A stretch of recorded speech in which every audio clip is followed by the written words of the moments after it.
sina budi. Asema yale yote aliyofanya Mama Samia leo sina budi kuyanadi. Kusema kweli rais wetu Mama Samia kipenzi chetu mama anajitahidi.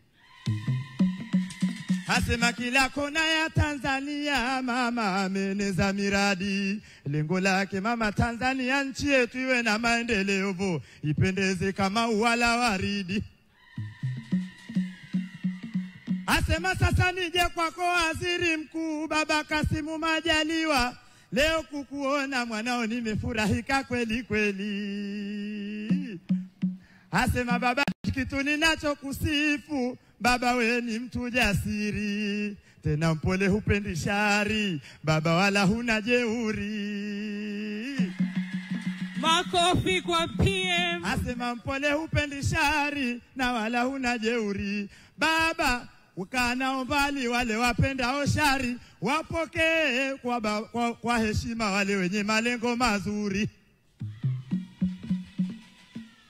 Asema pia nikirudia tena katika kusoma kwangu nesomea na uganga.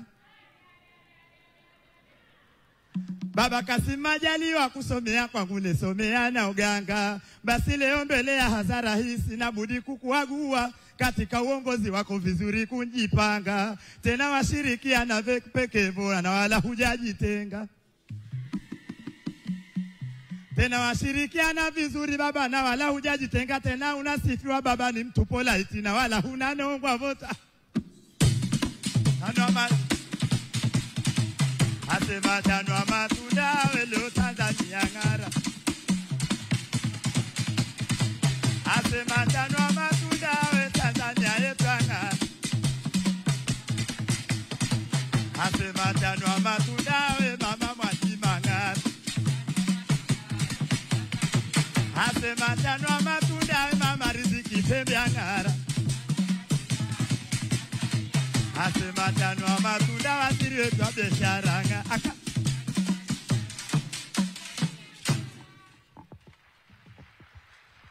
Makofi na vigelegele, nisikie shangwe tena.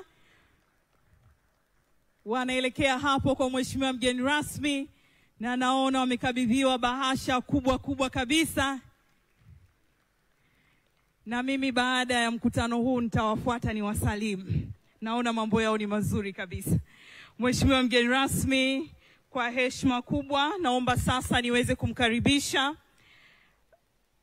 Honorable Wamkele Mene, Secretary General of the AFCFTA Secretariat for remarks. Karibu sana Wamkele Mene, karibu.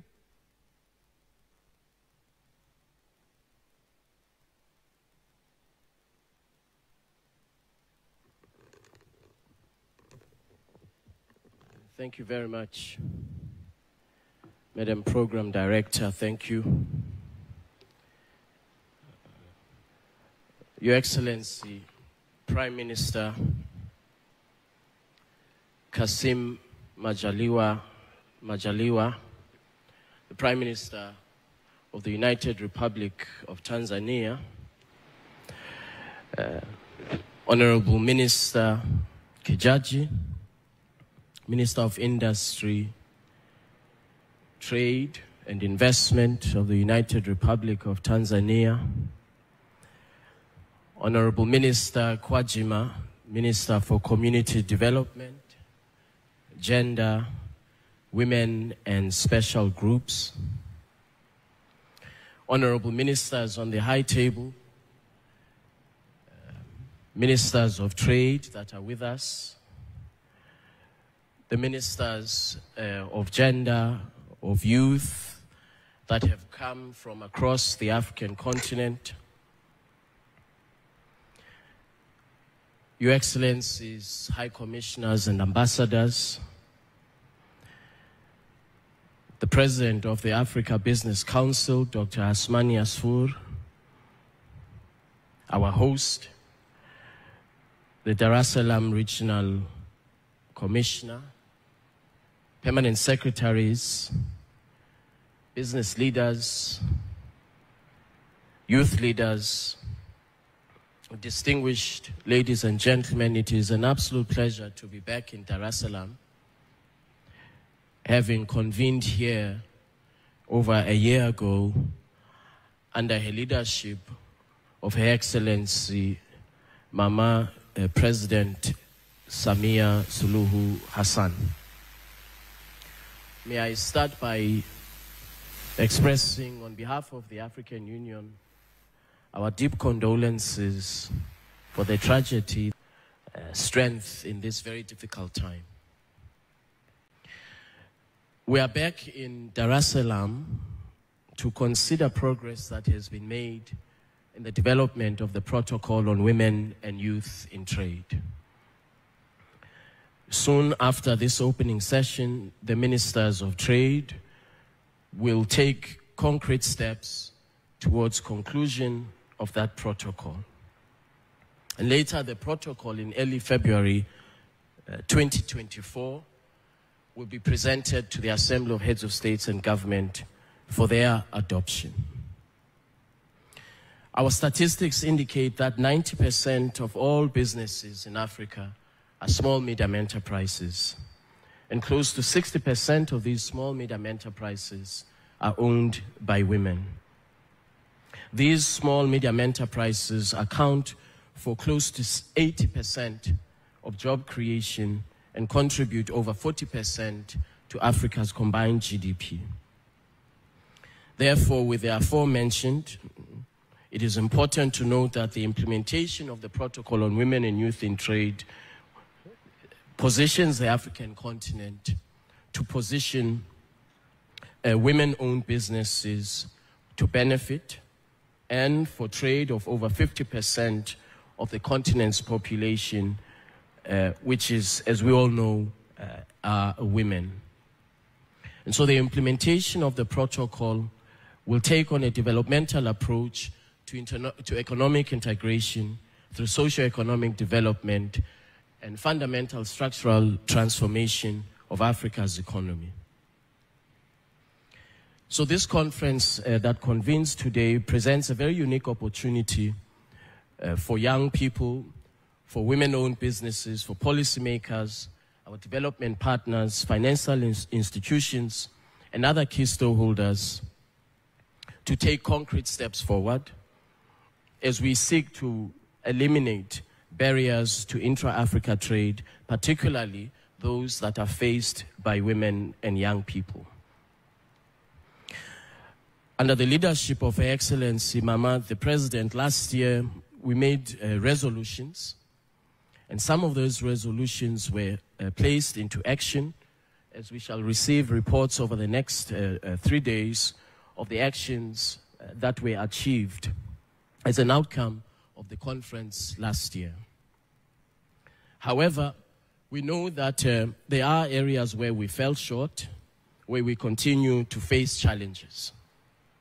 For example, in the area of trade finance for small medium enterprises, this conference is yet to find a solution that will be implementable and that will enhance the capacity of SMEs that are owned by women to export under the rules of the AFCFTA throughout the AFCFTA market. And so whilst this conference may have last year developed ideas to take this trade finance challenge forward, I'm afraid that more work still has to be done.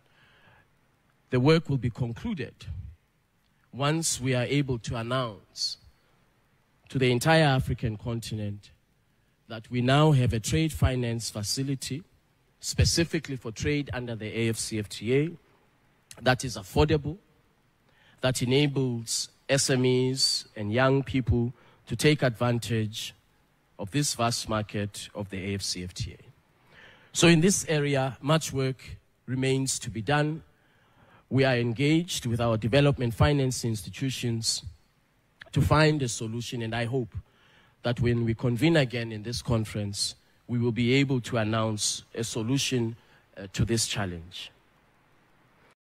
That said, Your Excellencies, I'm happy to announce to you that there are some financial institutions that are African that have stepped forward to join the challenge.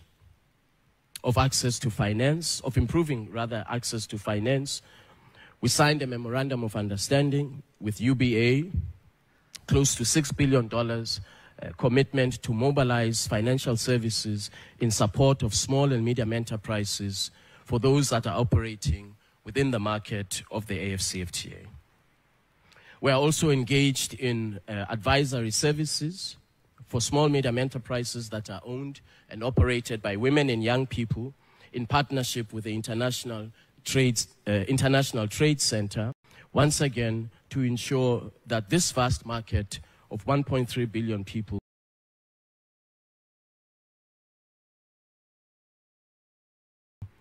is a market that our SMEs can take advantage of. Which are intended to reduce the cost of business and reduce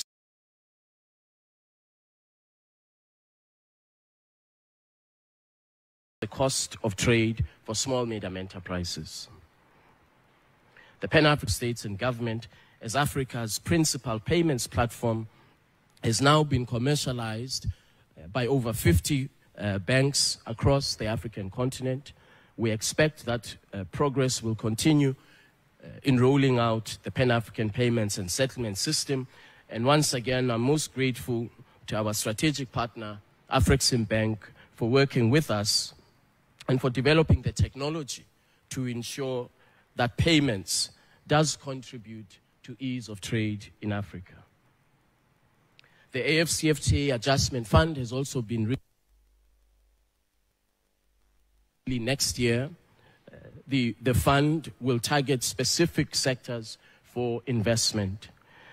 And here again, I'm happy to announce that we have mobilized over $1 billion, again with the support of Afreximbank, and we intend to mobilize up to $10 billion to ensure that the AFCFTA Adjustment Fund reaches the millions and millions of Africans, particularly small medium enterprises that wish to trade under the rules of the AFCFTA. As a Secretariat, we recognize the challenge of gender imbalances. That is why we have taken very concrete steps to ensure that there is representativity within the Secretariat. I'm very happy to announce to you today that the majority of officials who work in the AFCFTA Secretariat are women.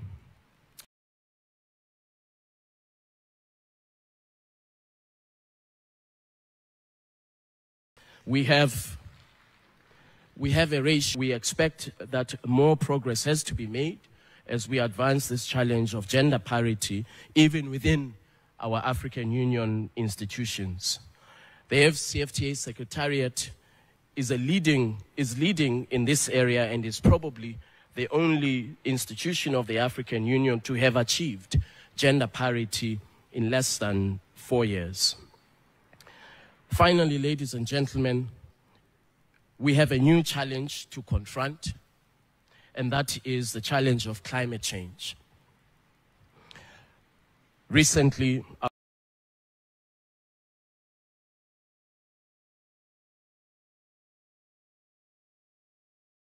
our leaders, our heads of state, leadership in this regard, because for the first time, the African continent is now able to speak with one voice on a range of climate-related matters that impact on Africa's economic development,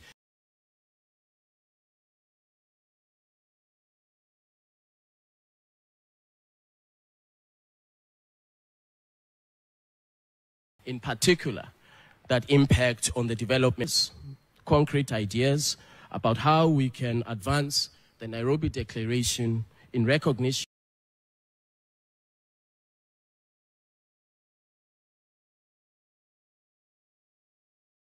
of the nexus between the leadership of the United Republic of Tanzania and our President Mama Samia Suluhu Hassan, and for the steps that all of us have taken under her leadership to reach the milestone, which I know we shall reach in a few months, by presenting a protocol on women and youth in trade, the very first of its kind, even across the world, a first protocol that presents legally binding obligations to ensure that we reduce and eliminate barriers that are confronted. Poised by the year 2050 to have a combined GDP of 16.3 United States dollars. And the bulk of that 16.3 United States dollars is, as I mentioned earlier, shall be derived from small medium enterprises. It is therefore absolutely correct that we prepare our market at this early stage for young people who at that point, by the turn of the century, the African continent will constitute the majority of people in the African continent. And so all of us should look at the AFCFTA as a tool for Africa's preparedness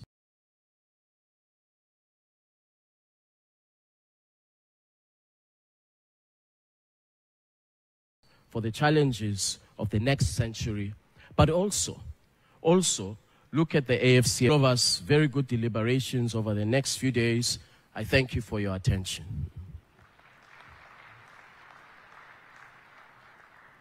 Thank you so much. Another round of applause. Na huyo ndo katibu mtendaji wa Secretariat ya Eneo Huru la Biashara la Afrika. Makofi tena kwake. Mheshimiwa mgeni rasmi, zoezi linalofuata sasa hivi ni tupate tena burudani kutoka kwa Peter Msechu. Amejiandaa vizuri kabisa na akiwa anajiandaa kuingia hapa ndani. I would also like to recognize the Minister for Trade and Industry all the way from South Africa, Honorable Ibrahim Patel. But also the Deputy Minister for Trade and Industry, South Africa, Honorable Majora. Thank you so much for coming, and we are happy to see you. Peter Msechu, karibu tupe burudani.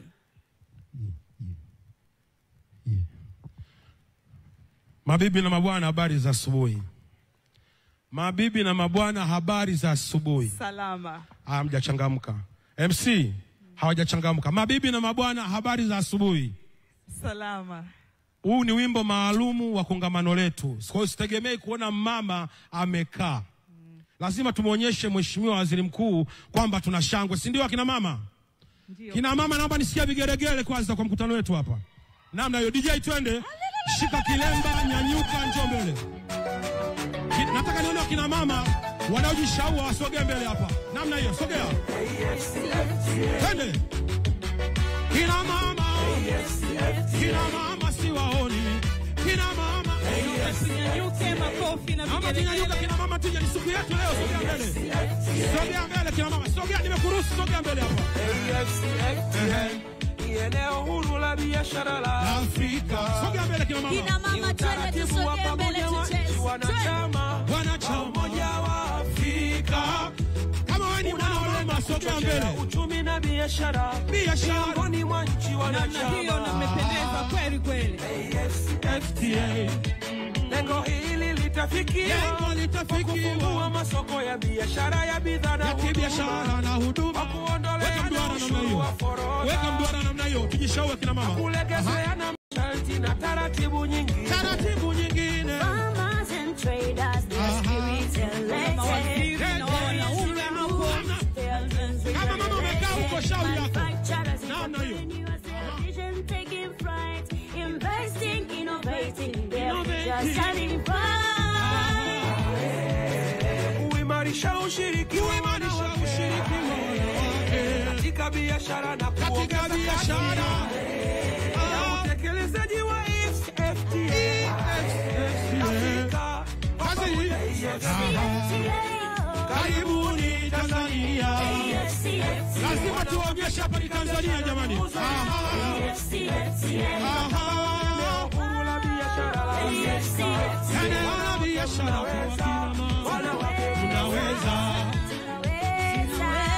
Wanawake mnaweza. Zunguka. Siku yetu leo lazima tujishaue kidogo. Karibuni Tanzania. AFCFTA. Kwenye kongamano la pili la wanawake katika biashara. Chini ya mkataba wa eneo huru la biashara. AFCFTA. huwakutanisha wanawake, huwakutanisha wanawake. Asante sana, asante mama. Asante mama. Kubadilishana uzoefu, kubadilisha uzoefu wa changamoto wanazokabiliana nazo biashara. Wimbo maalum kwa ajili yetu, karibu tuweze kucheza kwa pamoja. Naona foreign delegates na mimi naungana nao. Chini ya mkataba wa AfCFTA. Let's trade with each other, let our goods intertwine. It's a tapestry of commerce and future so divine. Unity and purpose, wish we succeed. Wish we succeed. The AfCFTA's promise, a vision we must heed. Kuimarisha ushiriki, katika biashara na kuongeza kasi, ya utekelezaji wa AfCFTA. Afrika kwa pamoja, karibuni Tanzania, wanawake katika biashara ni Tanzania. Mkataba wa karibuni Tanzania, wanawake mnaweza, wanawake mnaweza.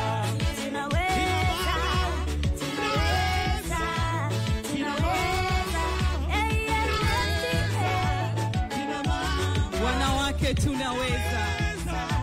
kina mama mnaweza, tena kina mama mnaweza, ya mwisho kina mama mnaweza, ya mwisho kina mama mnaweza.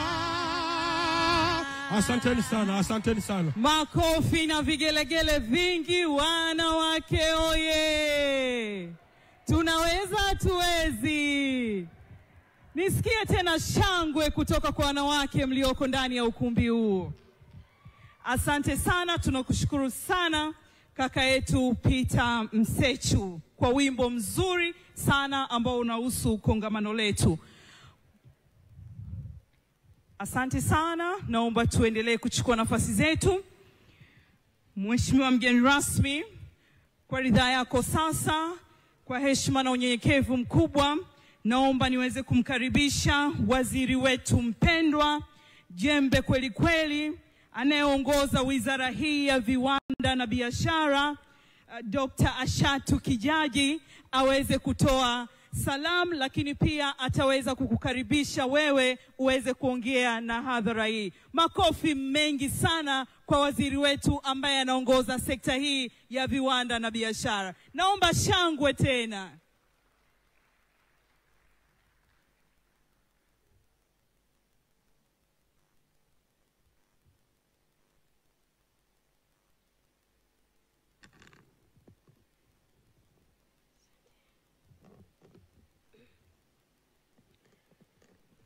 Mheshimiwa Kassim Majaliwa, Waziri Mkuu wa Jamhuri ya Muungano wa Tanzania na mgeni wetu rasmi kwenye shughuli yetu hii kubwa, Mheshimiwa mgeni Hassan Juma, Naibu Spika wa Baraza la Wawakilishi Zanzibar, Mheshimiwa Dr. Dorothy Gwajima, Waziri wa Maendeleo ya Jamii, Jinsia na Makundi Maalum na pacha wako Mheshimiwa Riziki Pembe Juma, Mheshimiwa Omar Said Shaban, Waziri wa Biashara na Maendeleo ya Viwanda Zanzibar, mama yetu kipenzi Mama Zainab Shomari, Makamu wa Mwenyekiti wa Umoja wa Wanawake Tanzania, ndugu Jokete Urban Mwegelo, Katibu Mkuu wa Umoja wa Wanawake wa Tanzania, ndugu Riziki Kingwande, Naibu Katibu Mkuu wa Umoja wa Wanawake wa Tanzania,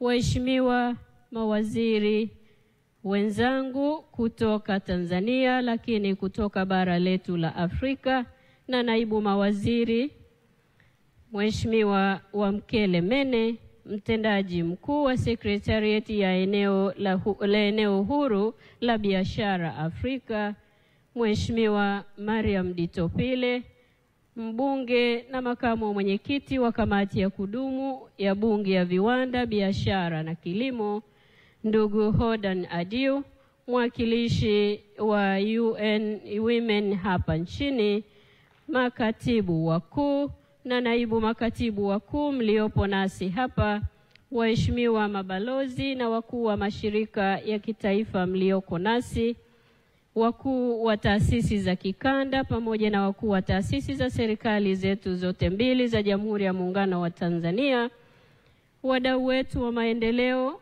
wadhamini wetu wa heshima wa kongamano letu hili, wafanya biashara wetu hasa wanawake mliotufanya tukusanyike mchana wa leo hapa kwenye ukumbi wetu, wawakilishi wa vyombo vya habari, mabibi na mabwana, Jamhuri ya Muungano wa Tanzania.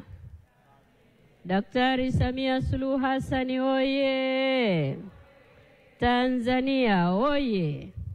Afrika oye! Wafanyabiashara oye! Mheshimiwa mgeni rasmi, niruhusu nianze kwa kumshukuru sana Mwenyezi Mungu mwingi wa rehema ambaye ametuwezesha kukutana siku hii ya leo kwenye shughuli yetu hii ambayo ni kongamano la pili la wanawake katika biashara, tukiwa na afya njema kabisa. Tunafarijika sana sana na uwepo wenu wote hapa, ndugu zetu mliofika. Kwa kipekee kabisa ninaomba nikushukuru sana sana Mheshimiwa Waziri Mkuu na mgeni wetu rasmi kwa kuungana nasi katika kongamano hili la pili la wanawake katika biashara Afrika. Tunatambua wingi wa majukumu yako, lakini tunatambua gharika kubwa tulioipata na tulikuona ukiwa kule mkoani Manyara jana, lakini kwa mapenzi yako mema kwa sisi wanawake wa Afrika hukusita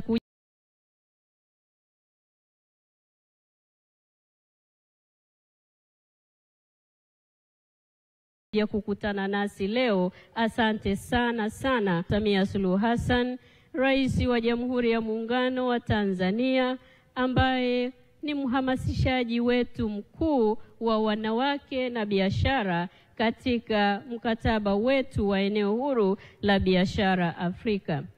Mheshimiwa Waziri Mkuu, jukumu langu ni kukukaribisha ili uweze kuongea na wageni wetu, uongee na wafanya biashara, lakini uongee na bara zima la Afrika. Kabla sijafanya hivyo, naomba ridhaa ya kukueleza machache, nikiongezea pale alikosema katibu wetu mtendaji wa eneo huru la biashara Afrika. Toka tulipokutana hapa mwaka jana, yapi ambayo tumeyafanya kama wanawake, lakini kama wafanyabiashara ndani ya eneo huru la biashara Afrika.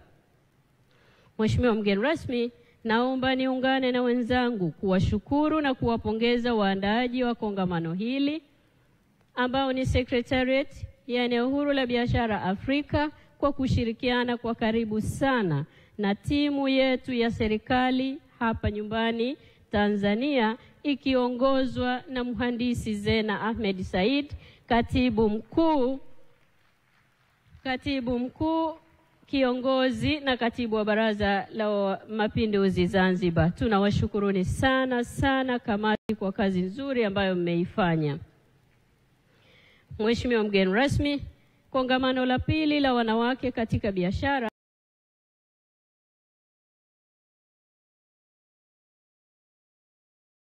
linafanyika wakati ambao huru la biashara Afrika, ambayo ni fursa kubwa kwa wanawake na vijana katika biashara.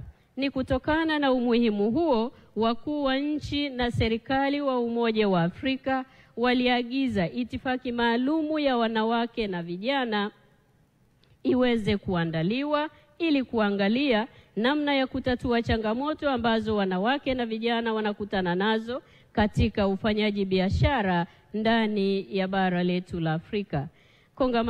Kongamano la kwanza lilifanyika kwenye ukumbi huu hapa nyumbani Dar es Salaam mwezi wa 9 mwaka 2022, na tulifanikiwa kujadili changamoto mbalimbali kwa kina na kutoa mapendekezo stahiki ambayo yamesaidia kwa kiasi kikubwa kuandaliwa kwa itifaki ya wanawake na vijana katika biashara ambayo imekamilika na tayari rasimu tunayo mkononi, na tunategemea kwamba mkutano wa mawaziri wa biashara utakaoanza mchana wa leo unakwenda kuhitimisha na kupitisha itifaki yetu hii, na sasa tuweze kushughulika na zile changamoto na fursa tulizo nazo ndani ya bara letu la Afrika, na tuwawezeshe wanawake na vijana kuongeza mchango wao katika biashara ndani ya bara letu la Afrika. Mheshimiwa mgeni rasmi, kongamano hili la pili limejikita na kulenga wanawake peke yake katika biashara. Hii ni tofauti na ilivyokuwa mwaka jana ambalo tulihusisha wanawake na vijana katika biashara. Mheshimiwa mgeni rasmi, uamuzi huu wa kuwa na wanawake peke yetu wa kutowajumuisha vijana wetu katika kongamano la mwaka huu haujatokea kwa bahati mbaya, bali ni kwa nia njema kabisa baada ya kupata maoni kutoka kwa vijana tulipokamilisha kongamano letu la kwanza la wanawake na vijana katika biashara lililofanyika kuanzia tarehe 12 hadi 14 mwezi wa 9 mwaka 2022. Mheshimiwa mgeni rasmi, kama ilivyo kawaida, wanapokuwepo wanawake wengine hupotea. Ndicho kilichotokea kwa vijana wetu mwaka jana. Kwa hiyo moja ya mapendekezo waliopendekeza kwetu ilikuwa kwamba walimezwa na wanawake kwenye kongamano la mwaka jana, wakaomba tuwaandalie mkutano wao peke yao ili wakajadili ya kwao ya vijana, wakihofu kufunikwa na wanawake. Wanawake oye! Wanawake oye! Kwa Mheshimiwa mgeni rasmi, tulisikiliza maoni ya vijana wetu na hatimaye tunawashukuru sana Sekretarieti ya Eneo Huru la Biashara Afrika. Waliandaa mkutano na kongamano la vijana peke yao ambalo lilifanyika tarehe 21 hadi 23 mwezi wa 8 mwaka huu 2023 pale Lusaka nchini Zambia. Mapendekezo yaliyotolewa na vijana wetu kwenye kongamano lao hilo yamezingatiwa pia katika maandalizi ya itifaki ya wanawake na vijana katika biashara chini ya mkataba wa Eneo Huru la Biashara Afrika. Tuna imani na matarajio yetu kuwa utekelezaji wa itifaki hiyo ya wanawake na vijana katika biashara itasaidia kutatua changamoto za wanawake na vijana katika biashara na kuimarisha na kukuza mchango wao kwenye biashara na uchumi wa bara letu la Afrika. Mheshimiwa mgeni rasmi, katika kutekeleza mkataba wa Eneo Huru la Biashara Afrika, sisi kama taifa tumefanya mengi makubwa, na ningependa Watanzania waweze kuyasikia, na wewe mgeni wetu rasmi pia tunaomba kukufikishia. Mheshimiwa mgeni rasmi, tayari tumekamilisha mkakati wa kitaifa wa utekelezaji wa Eneo Huru la Biashara Afrika ambao tunategemea kuuzindua mapema mwanzoni mwa mwaka ujao pamoja na kamati ya kitaifa ya kusimamia utekelezaji wa mkakati huo. Ni matarajio yetu mhamasishaji wetu atakuja kutuzindulia mkakati wetu, na tunakuomba utufikishie maombi yetu kwake ili aweze kutuzindulia mkakati na tuanze mchaka sasa. Aidha, wizara kwa kushirikiana na wadau wengine tumeweza kuendesha warsha na semina mbalimbali pamoja na mikutano kwa jamii ya sekta binafsi ndani ya taifa letu ambayo ililenga kuwajengea uwezo na kuwaelimisha kuhusu fursa za mkataba wa Eneo Huru la Biashara Afrika. Juhudi hizi Mheshimiwa mgeni rasmi zimezaa matunda, na naomba pia niwashukuru sana Sekretarieti ya Eneo Huru la Biashara. Taifa letu lilichaguliwa kati ya mataifa 7 tu ambayo tulikuwa kwenye mpango wa majaribio wa kufanya biashara kwenye Eneo Huru la Biashara Afrika. Mheshimiwa Mheshimiwa mgeni rasmi, kwenye mpango huo ambao tumeanza mwezi wa 7 mwaka 2023, naomba kuleta taarifa rasmi kwako. Jitihada zimezaa matunda, na sisi kama taifa tayari kampuni zetu 8 ambazo zimeanza tayari kufanya biashara ndani ya bara letu la Afrika kwenye eneo huru la mkataba wa soko letu la Afrika.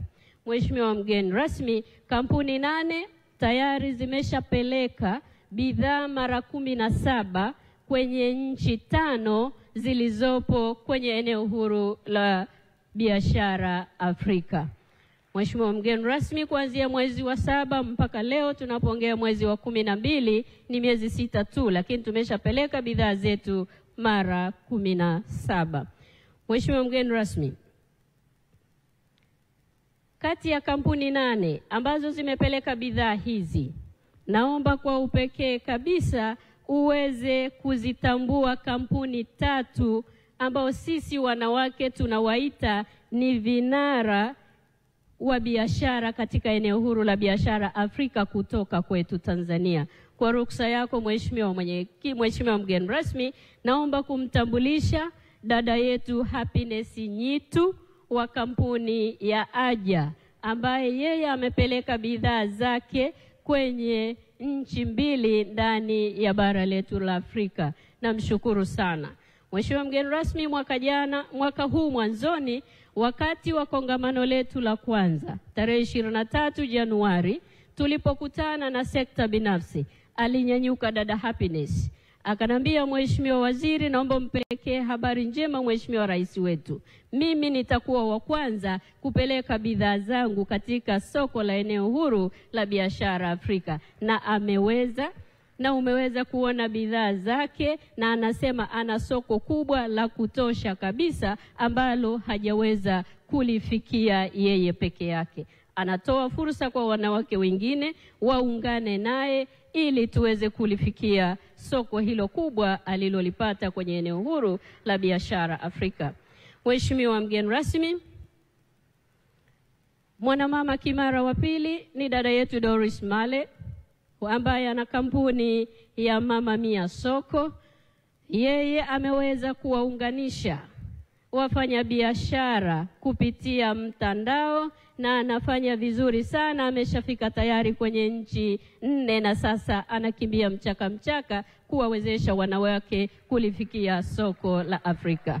Mheshimiwa mgeni rasmi, nakushukuru kwa kutambua uwepo wake. Mheshimiwa mgeni rasmi, kampuni ya 3 ni ya dada yetu Fatma Riami, ambaye anatengeneza bidhaa za Nature Ripe, ambaye naye tayari ameshaingia sokoni, ameshakwenda kwenye zaidi ya nchi 6 ndani ya mkataba wa eneo huru la biashara Afrika. Kwa Mheshimiwa mgeni rasmi, hawa ndio vinara wetu ndani ya miezi 6. Sisi kama wizara kwa niaba ya serikali tunakuhakikishia tutaendelea kufanya kazi kwa karibu na sekta binafsi na kuwawezesha kushughulikia changamoto wanazokumbana nazo ili tuendelee kumnyanyua mwanamama ndani ya taifa letu la Tanzania. Wanawake woye!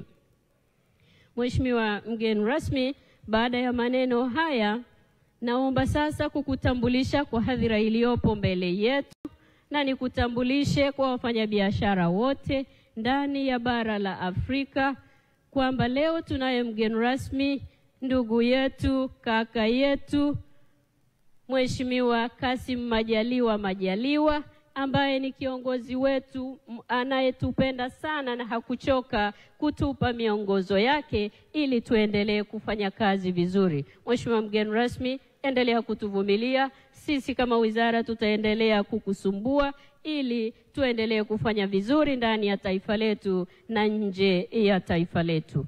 Mheshimiwa mgeni rasmi, baada ya maneno haya, naomba sasa kwa heshima kubwa na taadhima nikukaribishe uje uzungumze, utupatie maelekezo yako na mwelekeo ndani ya bara letu la Afrika, hasa sisi wanawake na vijana, ili tuendelee kufanya vizuri katika biashara ndani ya bara letu la Afrika, na hatimaye uweze kutufungulia rasmi kongamano letu hili la pili la wanawake katika biashara, ambapo tutakuwa na masomo mbalimbali, na moja ya somo, Mheshimiwa mgeni rasmi, itakuwa ni vinara wetu wale watatu kuwaeleza wanawake waliopo kwenye ukumbi huu wapi walianzia, fursa zilizo mbele yao, changamoto walizokumbana nazo, na jinsi wanavyozishughulikia na walivyozishughulikia ili waweze kufanya vizuri kwenye biashara. Na tumepeana malengo, Mheshimiwa mgeni rasmi, mpaka mwakani Disemba kila mwanamke kati ya wale watatu au ameshanyanyuka na wanawake 10 wajasiriamali kutoka ndani ya taifa letu. Mheshimiwa mgeni rasmi, karibu sana utufungulie kongamano letu la pili la wanawake katika biashara.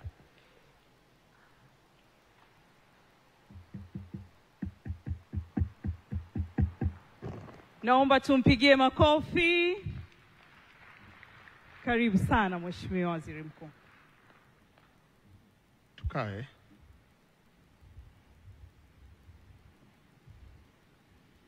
Jamhuri ya Muungano wa Tanzania. Sauti hazifanani na idadi ya watu. Jamhuri ya Muungano wa Tanzania. Kinara wetu wa biashara Afrika, Dr. Samia Suluhu Hassan, oye.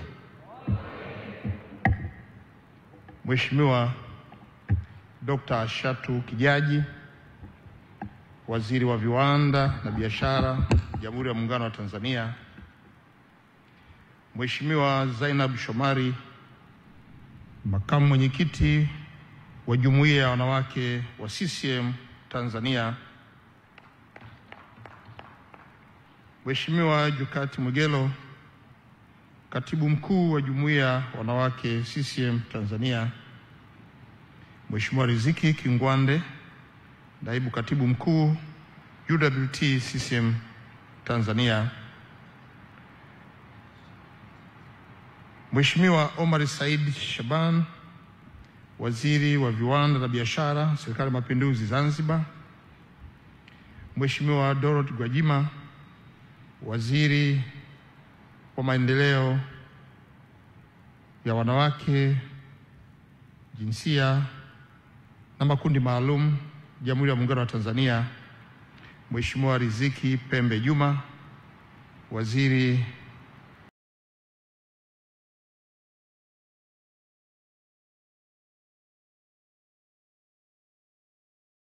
wa Maendeleo ya Wanawake, Jinsia na Vijana, kutoka Katibu Mtendaji wa Secretariat ya Eneo Huru la Biashara Afrika ambaye tuko naye hapa, Mheshimiwa Albert Chalamila, mkuu wetu wa mkoa wa Dar es Salaam, mwenyeji wetu, waheshimiwa mawaziri kutoka serikali za nchi mbalimbali zilizoko hapa ndani, Mheshimiwa mgeni Hassan Juma, naibu spika wa Baraza la Wawakilishi Zanzibar, Injinia Zena Said, katibu mkuu kiongozi Zanzibar,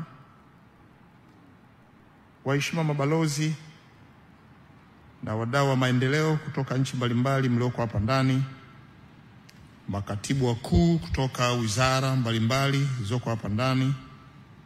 Natambua uwepo wa Mheshimiwa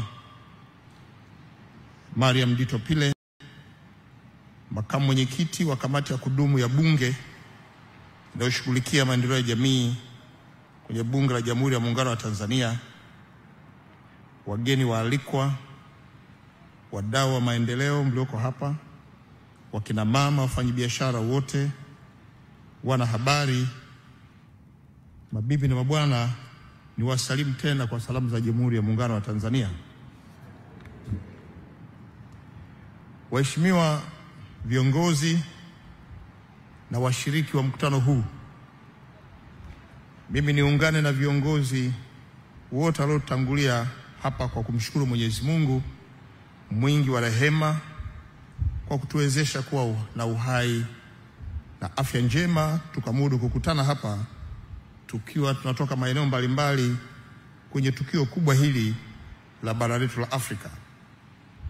Lakini vile ndivyo nitumie nafasi hii kwa niaba ya Mheshimiwa Dr. Samia Suluhu Hassan, Rais wa Jamhuri ya Muungano wa Tanzania, ambaye ni kinara wa uhamasishaji wa wanawake na vijana katika biashara ndani ya eneo huru la bara la Afrika, ambaye ndio alitamani sana kushiriki nasi leo, lakini kutokana na sababu mbalimbali zilizo nje ya uwezo wake amenituma kuja kumwakilisha na kuleta ujumbe huu kwenu.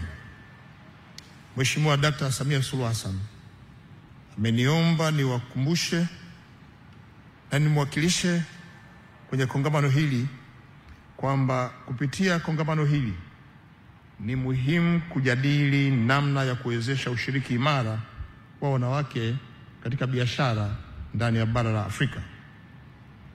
Ndugu viongozi, mabibi na mabwana, Tanzania ilipokea kwa heshima na fahari kubwa fursa ya pili ya kuwa mwenyeji wa kongamano la wanawake katika bara ndani ya eneo huru la biashara la Afrika, ikiwa na kauli mbiu isemayo kuimarika ushiriki wa wanawake kwenye biashara ili kuchochea utekelezaji wa mkataba wa eneo huru la bara la Afrika. Ninayo furaha kubwa sana kwa niaba ya Mheshimiwa Rais na wananchi wote wa serikali ya Jamhuri ya Muungano wa Tanzania kuwakaribisha wageni wetu wote mliotoka maeneo mbalimbali barani Afrika na duniani kote kuja nchini Tanzania, na leo mko jiji la Dar es Salaam, mahali salama. Na wasihi mjisikie salama, mjisikie mko nyumbani mkiwa mbali na nyumbani, kwenye nchi ya Watanzania wakarimu, na muendelee kushiriki kongamano hili muhimu la wanawake katika biashara kwa kutoa michango muhimu ya kutoa mwelekeo mzuri wa kufanya biashara barani Afrika. Waheshimiwa viongozi, mabibi na mabwana na walengwa wa kongamano hili, ni heshima kubwa kwetu mataifa kwa kupata kongamano hili linalohusu wanawake katika biashara ndani ya eneo huru la biashara barani Afrika. Kufanyika kwa kongamano hili kwa mara ya pili ni ishara tosha kuonyesha dhamira ya nchi yetu, lakini nchi washiriki wa eneo huru la bara la Afrika katika kukuza ushiriki wa wanawake katika biashara chini ya eneo huru la biashara barani Afrika. Kufanyika kwa makongamano haya kunatoa nafasi muhimu kwa wadau mbalimbali wa kuwawezesha wanawake kujadiliana na kutafuta ufumbuzi wa pamoja kwa changamoto zinazowakwamisha wanapofanya jitihada za kufanya biashara wanawake wote kwa ujumla wao.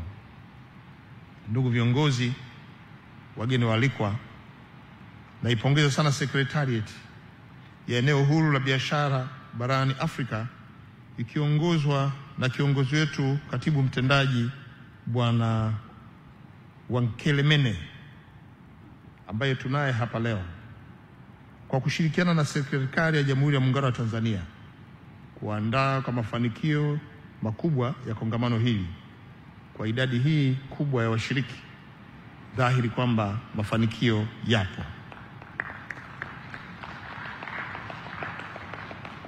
Nitumie fursa hii kutoa shukrani zangu za dhati kwa wadau wetu wote waliochangia maendeleo ya uendeshaji wa biashara barani Afrika na kutunga mkono kwa kuchangia kwa hali na mali katika nyanja mbalimbali za kufanikisha kongamano hili muhimu litakalotoa nafasi ya kujadili mafanikio, changamoto na namna nzuri ya kufanya biashara Afrika.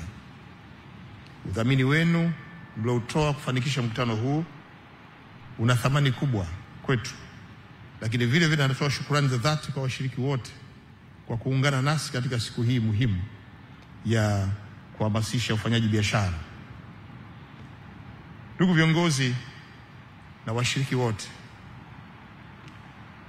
kongamano hili limeenda sambamba na maonyesho ya biashara ya wajasiriamali wanawake kutoka barani Afrika.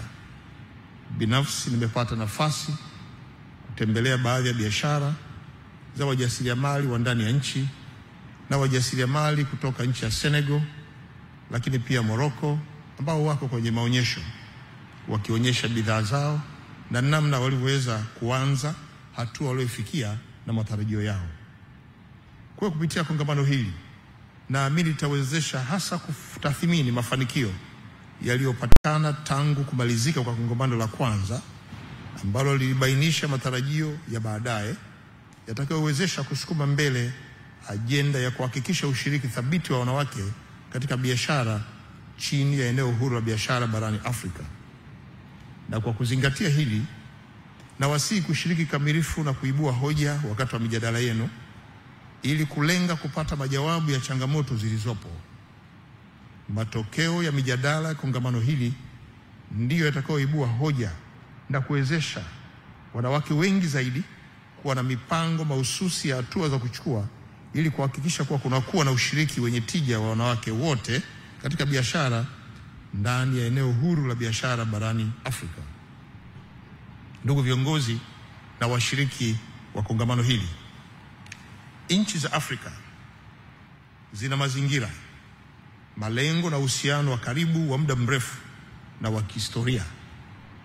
Kuanzishwa kwa eneo huru la biashara kwa nchi za Afrika ambazo zinatabainisha katika masuala mengi kuna faida nyingi za haraka